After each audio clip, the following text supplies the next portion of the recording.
Hey, it's John Perik with NBC 10. I'm coming to you right now from Center Point, Texas. And guys, I just want to show you the damage right now. We've got a ton of volunteers here working along the river. This is the Guadalupe River right there. They've got chainsaws out, clearing debris. They've been here all day, and just look at all the debris already cleared. I want to give you an idea of where we are, though. This whole area was an RV park. Now, here, take a look at the RVs. Just mangled. Look at this one here. Let's show you this. Look at the mud there pouring out of the RV. Over here, similar story, just this whole side completely destroyed. Now we're working on a live report that we're gonna bring you at 7 o'clock tonight. My photographer, Scott Santos, he's in the truck. We're working on that right now. We're also gonna be reporting for our sister station just down the road in San Antonio. We're gonna have reports for them. We're gonna bring you coverage on the night team too. Just a wild scene out here. Again, this is Center Point, Texas, in Kerr County, where the death toll now is over 100, officials tell us. It's a catastrophic scene. Again, we're going to be bringing you coverage, though, throughout the evening and throughout the week. I'm John Perik reporting.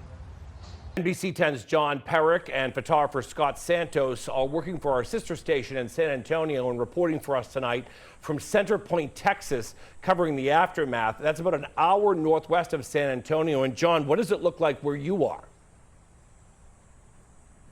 Hey, Dan, yeah, I'm going to just step aside here so you can kind of get an understanding. This is the Guadalupe River just past here. Now, we've got tons of debris here.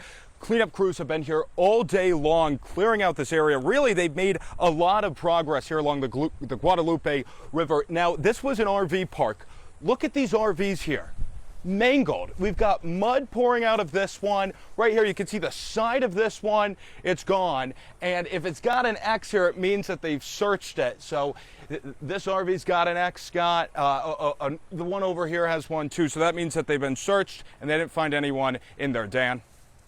John, talk to us a little bit about what happens to the people that were living in that, because that was an entire neighborhood of RVs where you're standing. What about the people that used to live there? Where are they now?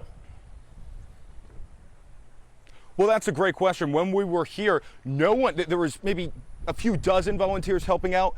The people that live here were not here, so they clearly had to relocate. We don't actually know where they are tonight, but there's still, again, so many people that are missing. Over 100 people are unaccounted for here in Kerr County, and officials now telling us that the death toll is up over 100. It's a tragic scene here, and at every corner you go, it's a story of survival or a story of tragedy. A lot of tragedy here, Dan. Yeah, I can't even fathom that. All right, John Perik and Scott Santos, they are working for us in Center Point, Texas. Make sure you both are safe, and we'll see you soon. Hey guys, volunteers have been out here all day clearing this debris. This here was an RV park. Look at these RVs here, each one mangled. Down trees and debris. It's been so emotional to see this devastation.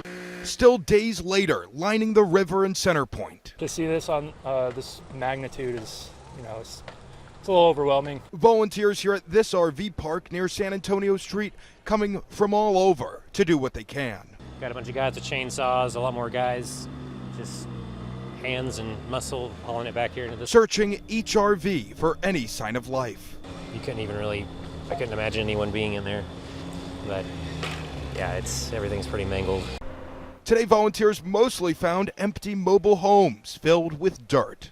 There's a lot of mud, furniture topped over. By the river, cleanup crews spent hours cutting down loose trees and collecting other debris. It was bad in 1987, but not this bad.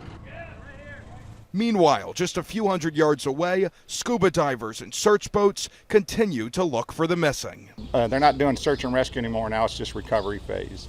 Stephen Height lives here by the river. He watched on Friday as the water came up to his elevated porch. Tonight, like many, he's just trying to clean up Mother Nature's mess. Out of all the carnage and ugliness, it's been beautiful how everybody's been coming and rallying around. And another look now here at the damage. Look at this RV, its side gone. Let's walk over here. You can see we got mud coming out of this one. Just spoke with a few volunteers. They tell me they're coming back again tomorrow. For the NBC 10 News Night Team in Center Point, Texas, I'm John Perik. Hey guys, we're coming to you right now from Kerrville, Texas. I want to show you some of the damage here. See these two foundations here? These were once homes. Look at them now. The homes washed away into the river nearby. These stairs here serve as a reminder of what once was. And look at this car here too. The windshield blown out over here. There's an orange X on it. Now, any vehicle or structure with an X on it means it's been searched already for anyone missing. And look at the home over here too. You can see much of it destroyed, just showing how catastrophic that flooding was. This whole area, by the way, was covered in water Friday morning. You can see fallen trees, other debris lining the river here. It's quite the scene. Now, let's talk about this home though for a second here. A family was living in this home, a 2-year-old son, a mother, a father. They're still missing tonight. A vigil is going to be held for them this evening here at 8 o'clock Central Time.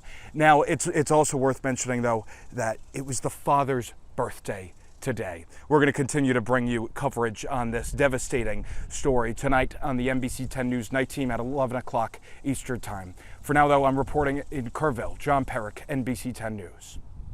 We're back with continuing coverage tonight of the tragedy in Texas, where at 7 o'clock, at least 119 people are confirmed dead, but more than 173 people are still missing at this hour as the hope of finding survivors grows slim.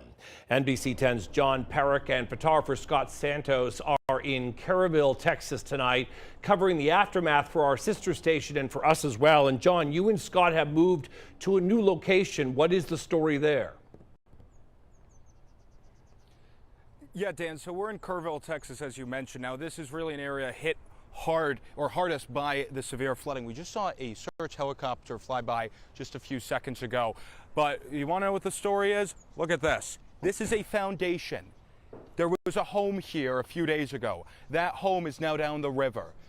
Inside the home, when the house left, was a family. At least 3 people were in there, including a child who is 19 months old. Now, we don't know where those people are.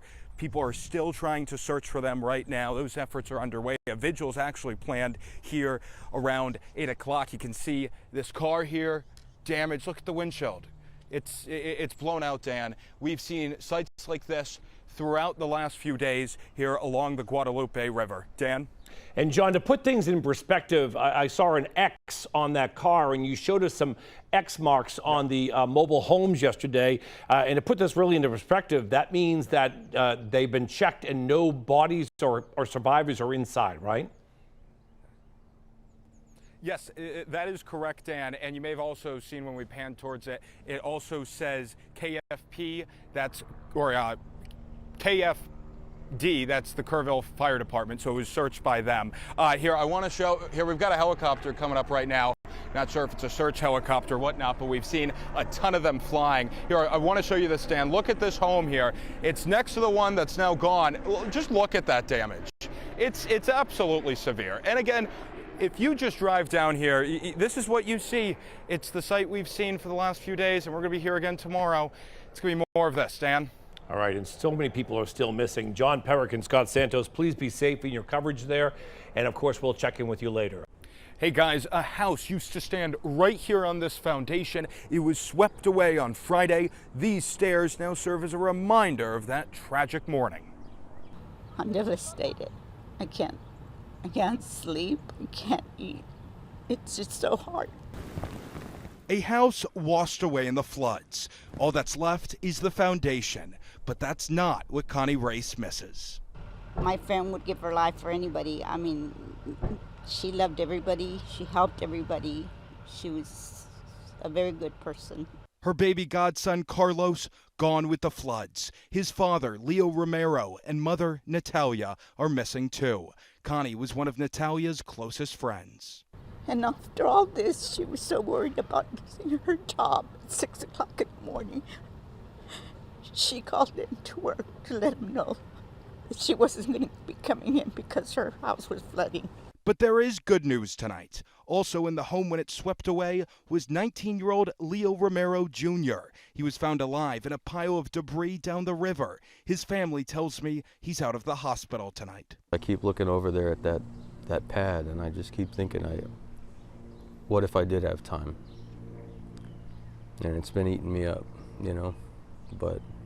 Andrew Morales and Sarah Howard live across the street at the corner. They have 4 kids. But the reality is he didn't have time because none of us had time. We barely had time. While floodwaters rose, Andrew was able to rescue his closest neighbor. Do you think you saved his life? Well, he told me I did. Back across the street, Connie Races' heart still floods with pain for her friend. She's willing to help anybody for anything. She was always there. She was always there for everybody. Today is also Leo Romero Jr.'s birthday. He shares it with his father. In Kerrville, Texas, I'm John Perik reporting for the NBC 10 News Night Team. All of this weather combined is nothing in comparison to what they're going through in Texas, where our NBC 10's John Perik is down, helping our stations down there cover this. John, where are you right now? Are you near San Antonio, and where are you headed? Hey, Gene. Yep, we're on the highway right now. We just left San Antonio, left our hotel there, and we're on our way to Kerrville. We were there yesterday.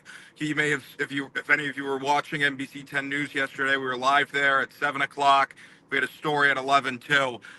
We're heading now to follow up on our story from yesterday. So we were covering really this dramatic scene where a home was uprooted on Friday morning from the floodwaters, and it went down the river. And inside the home were at least 4 people. One of them has survived.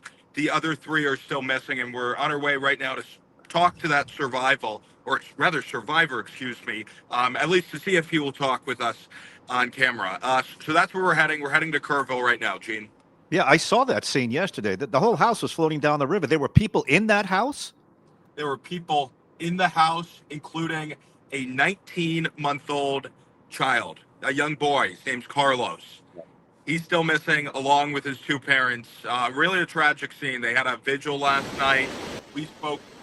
Here's some video here just to show the damage of what's going on down the Guadalupe River. And we spoke with that boy's godmother last night. Really emotional interview. It's a tough scene out here. Right. Now, Texas is such a big state. I mean, you could fit Rhode Island and parts of it like a pocket.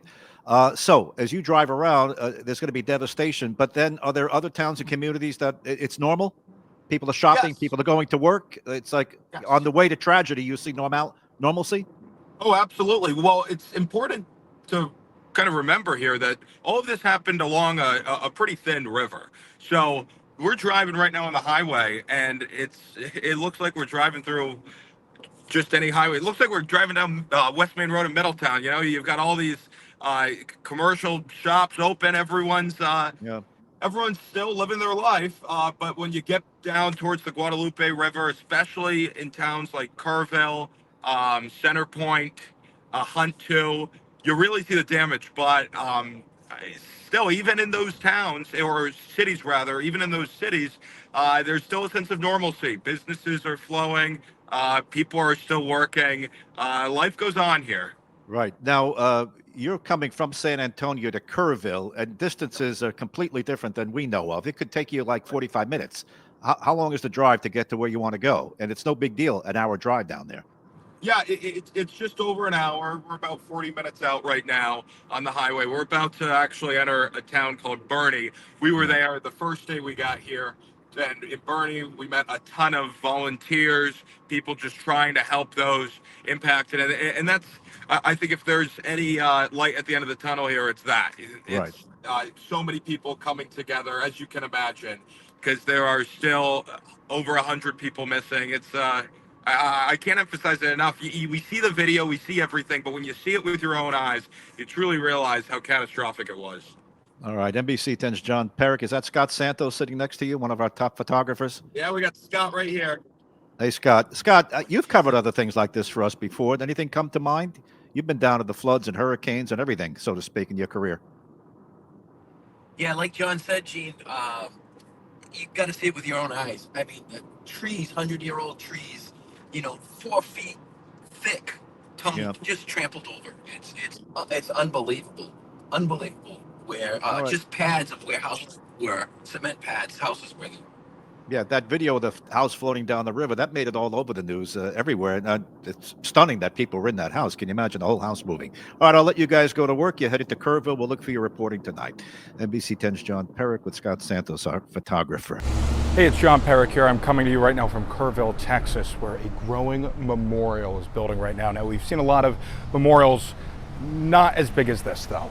Look at the pictures, flowers, children, so many young faces here on this wall of the victims of that tragic flooding on the 4th of July. I'm going to step aside here.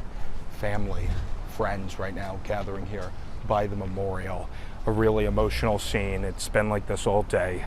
We've seen and heard the stories of those lives lost. It's really hard to put it into words what the scene's been like here by this memorial. It just started overnight. A man actually from Florida came down here, set up these photos, set up many of the flowers, and since then we've seen people from near and far really coming to add flowers, add notes to the memorial. It's really an emotional scene. Tonight at 7 o'clock, I'm going to talk with Dan Janig on NBC 10 News, and we're going to talk a little bit more about this memorial and just the tragic scene that we have been reporting on all week here in Kerrville, Texas. For NBC 10 News, I'm John Perik. NBC 10's John Perik and photographer Scott Santos are working for our sister station in Kerrville, Texas tonight, and for us. And John, you know, my goodness, this community has gone from a wall of water. Now they're remembering people in a wall of flowers. Yeah, Dan, they are. And I got to say, we cover a lot of stories. This one's tough. Just look at the photos here at this memorial along Water Street in Kerrville. I want to focus in on this one here. Just a young child. And there's so many children on this wall. It's a wall of all of the victims. It's about 50 feet long here. And we've seen family members, friends of these victims coming here all day long. So many of them just in tears. And, you know, it's our job to report this, but we're human too, Dan. And it was one of the tougher assignments I think I've done in a long time, just seeing the family members of the victims. It was emotional, Dan. Yeah, I can imagine, and obviously you're working a lot of hours there, but obviously for the families that are there as well, because I think one of the worst things that emotion is when you have a missing loved one, and you can't find them. John, let's talk about the search efforts. That cannot be an easy process with all the debris and the mud. No, and it's not, Dan. It really isn't, because the ground's still saturated. It rained a little bit yesterday in parts of the search areas. It also rained a few days ago. So that ground's saturated. But the big problem when it comes to search efforts really is the current. We're talking about a river here. So some of those bodies are moving downstream right now. And those search efforts are having to move too. We were in Center Point a few days ago. That's the search area right now. That's where they're really looking for bodies, Dan. John, is there any kind of time frame that these people have been given as to when they expect that they will try to recover most of those bodies? Right now, no. It's really up to Mother Nature. We've seen drones in the air, divers in the water, really searching. There's no time frame here, and I think that's what makes it really difficult for the people that still have loved ones that are missing tonight. Yeah, at least they have a wall of flowers, a memorial to go to behind you. All right, John Perik and our photographer Scott Santos, they're headed home tomorrow morning. John, safe home, and of course our thoughts go out to all the people in that community. Hey guys, it's been a very emotional scene here on Water Street all day long. We've seen people stopping here to remember those lives lost.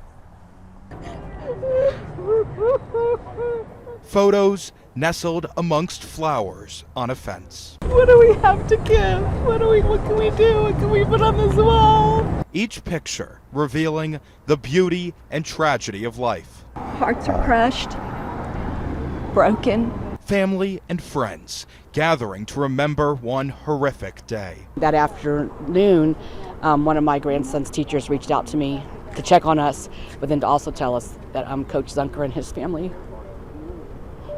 were part of the people that were missing. Tracy Limeweber tonight misses her friend, a beloved coach and teacher. He's right here. This is him right here, Coach Zunker. And Teacher of the Year. He was Teacher of the Year, yes. And then this is his children, and then that was his wife. Donna Bright came to remember Julian Ryan. He was a very kind young man. He was a believer. I have a 4-year-old. So seeing these angels, you know, like a mom cries, it's true, we all cry. Jamie Garcia and her co-workers came from San Antonio to pay their respects. I'll go home and hug my kids. It hurts in my heart. It's just sad. A wall of hope, each photo representing a life, leaving a lasting memory on those who visit. Our city will never completely heal. No one will drive by the dams and stuff without thinking of it. We'll drive by the bridges without this reflashing in our heads. And this memorial here was actually organized by a man who lives in Miami, Texas. He saw what was happening and he just wanted to help. For the NBC 10 News Night Team, I'm John Perik, reporting in Kerrville, Texas.